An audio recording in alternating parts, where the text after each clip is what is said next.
Tubag siya. Okay. Whether you like the answer or not, ikaw na bahala diyan. Sunod nga pangutana, mooyon ba ka nga litra por litra dili mabasa diha sa Mateo 16, 18 nga Roman Catholic Church gito ko ni Cristo. Mooyon ka?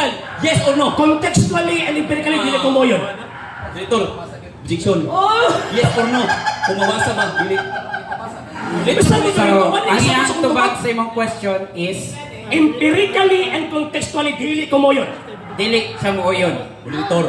Pero na qualification nga contextually and empirically dili sa mo yun.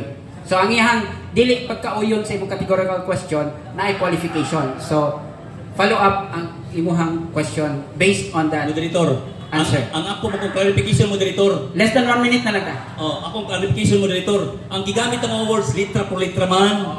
Oh, ngano mo adto man sa mas kuan lang. Ikalo giniyak naa bagi wala. Naa wala. Di parog ba ko? Empirically ko gusto nila. Litra por litra ang di pangutana. Di ba Okay. na constant?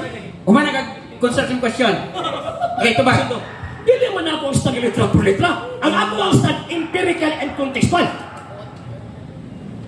Ayaw mi butangi og pulong akong baba nga wa na ko gilito. Sa ang dadali mo kini wa na ko nagigamit ng mga ito.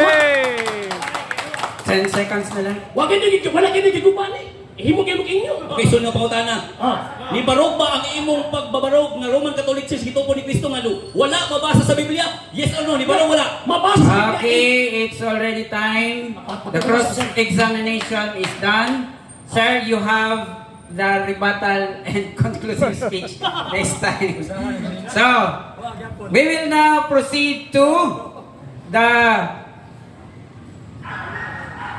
negative constructive speech sa negative side. Sir, ang 15 minutes, imo na. Okay, salamat kayo no, mga igala no. So, kinihamuha, humok lang kinihamuha. Pero kusog lang kinay, Mike, abin niyo mga itsuna no. Kini nga to, pagtuon ra